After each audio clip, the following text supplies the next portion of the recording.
The Iron Age. Welcome to my world. Yeah, it's not the words you write. Well, it is if you're writing a book, but it's your execution. Everything falls in the execution. That is the most important part. If you can, and we need to realize where we're at.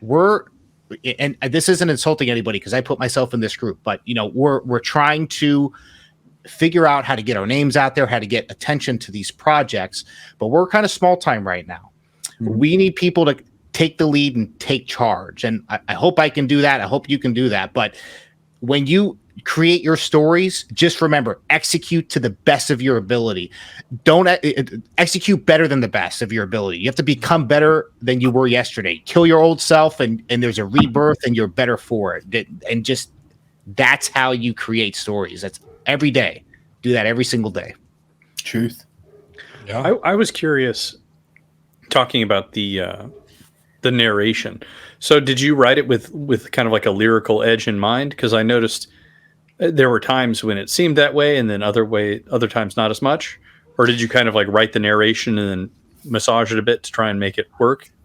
Well, I wrote the narration and Joe massaged it a bit because he's much better. He's a great lyricist also. Like, he's a really good writer.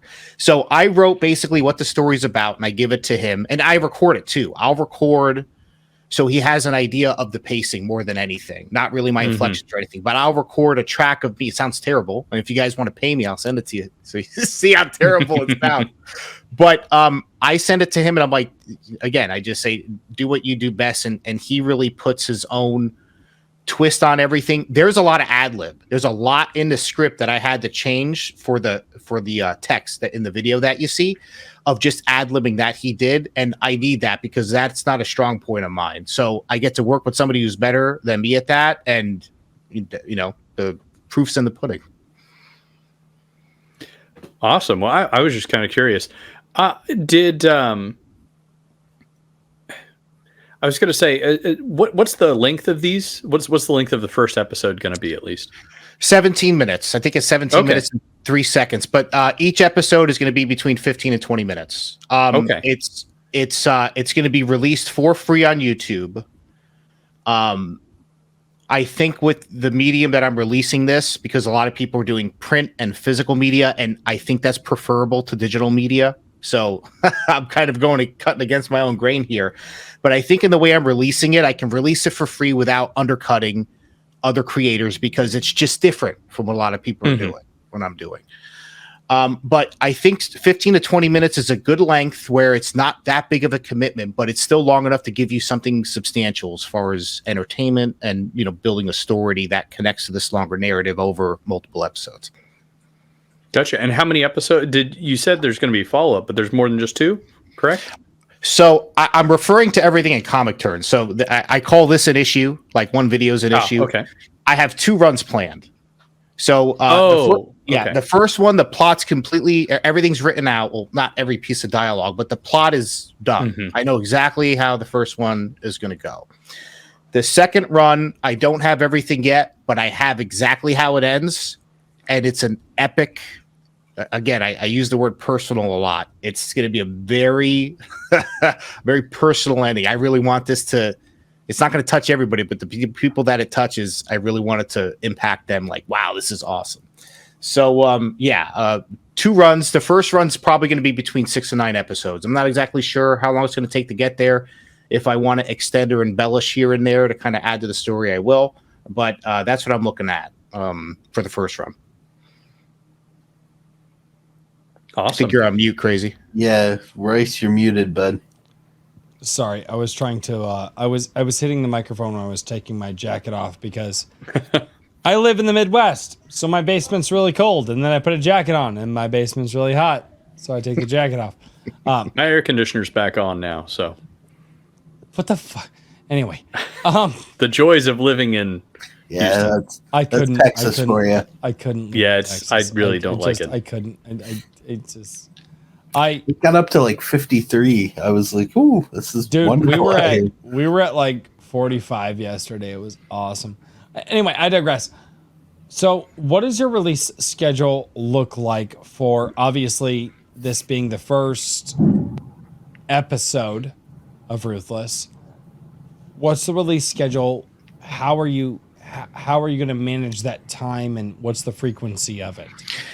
Yes, that's the important one, because you can't wait too long, because then if you get good, let's say 100,000 people. I'm not saying they will, but let's say 100,000 people view this. If I don't get one out in 3-4 months, everybody's going to forget about you, right? So I as far as musically, and not everything is music, but the music is definitely the majority of the work as far as time, what it takes for time. Because again, story is simple, and the whole 17-minute episode, it's like 3 pages of writing. It's really not that much because of the pacing of how he narrates everything.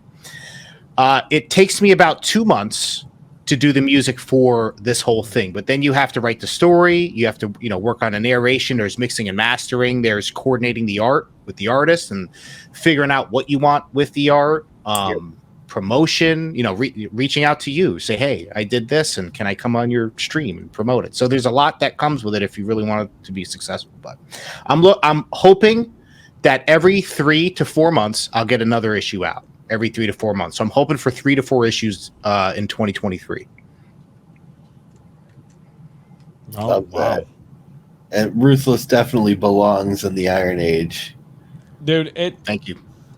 I will say this, out of the projects that I have seen come across my desk, my timeline, I do not mean any disrespect to any of the creators. Yours is the most unique that I have seen, because you are combining multiple genres of entertainment with music, visual being the comic, and storytelling. And a lot of people aren't trying to do the triad. They do, they do the double. They do, the comics. They do novels. You're incorporating music and trying to do something that would be tantamount to a Metalhead's version of a Saturday morning cartoon. Yeah. That's a great way to describe it. That's a really I just don't see a lot of people doing that. No, it was done a while back with heavy metal, visual storytelling and music, but it's not done very often. And I think the reason for that is that it requires someone like JVP who has that musical background and wants to get into storytelling, and then you hire out with an artist, but most of the work is being done by him. The rest of us, sadly, I can't draw to save my life, so I hire other people to do it. Yep. And you could probably draw better than me. That's how bad I am. Nah, man, I am stick figures only. Dude, I tell people I couldn't draw a stick figure if I had a full cup of coffee and a full mind to focus. I can't. My daughter is a visual artist. She's done a lot of the of concept art for me with most of my books, but I give her ideas and I'm like, so this is sort of what I'm looking for, and she just looks up at me, and I can see her laughing in her mind at how ridiculous my terrible drawing is, and then she has to make it into something that actually looks good. Well, I think this is where the Iron Age has an advantage. We can collaborate. We can do it for cheap or even free. Mm-hmm. Like I said, I'm working with Paladin Dragoon. I'm also working with a guy named Vincent Baker.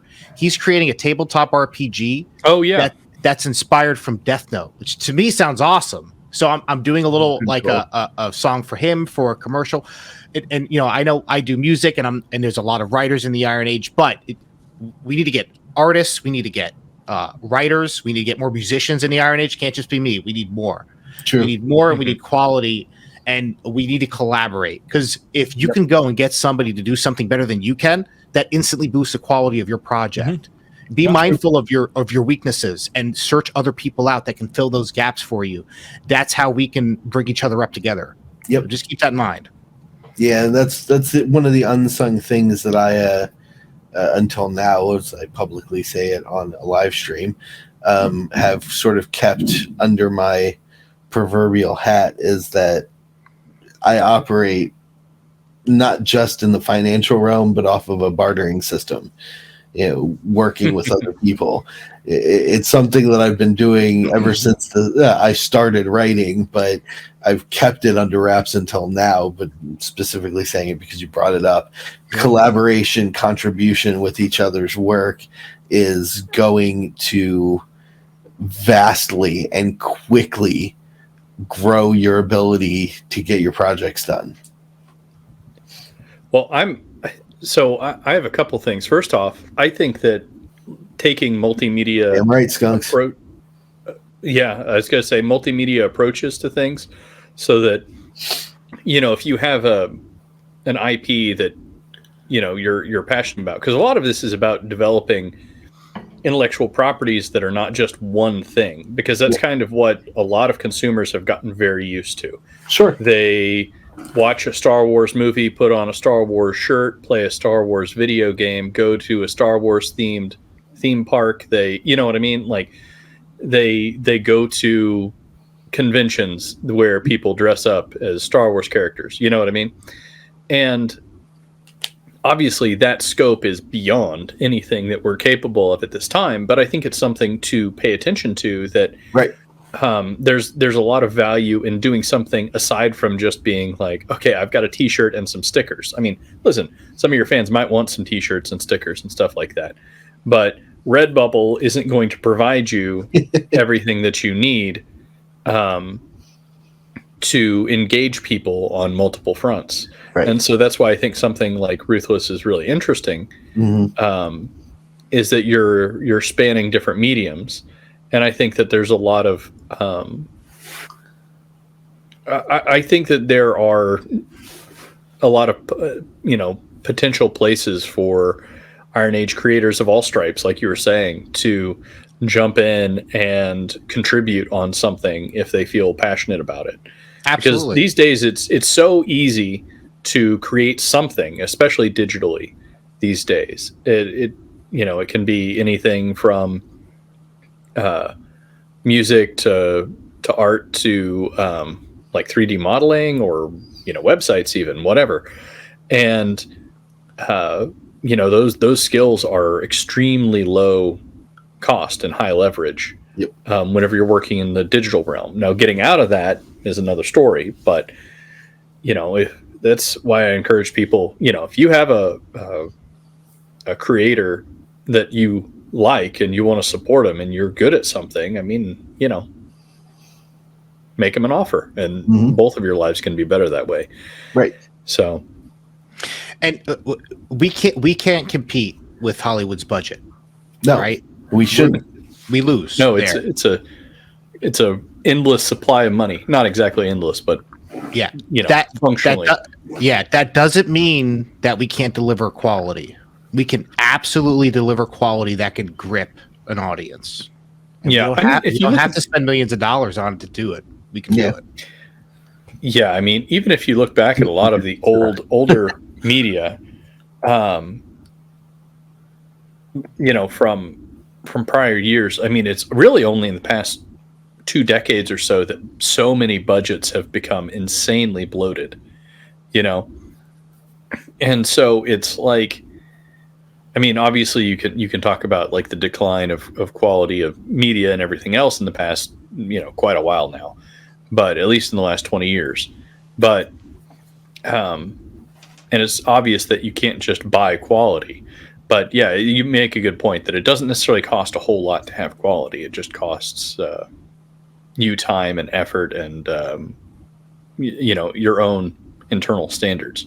And the one thing Hollywood can't compete on, because nobody has any for any of their creations, is the love of your creation. If you can get across to whoever's consuming whatever you create in any type of media that you love doing it, love creating it, you're beating Hollywood, because you can tell they don't care. They do not care about any of what they're making. They want to fall into, as a libertarian commentator, Tom would say, the 3x5 index card of allowable opinion, right? That's where they need to fall, because that's how they make their money. They only care about money. So if you can get across to whoever's consuming your media that you loved making this, that's going to win them over. Even if they're false, And, if there are faults, identify them and get better next time and keep going. Every time you create something, it should be better than the last thing.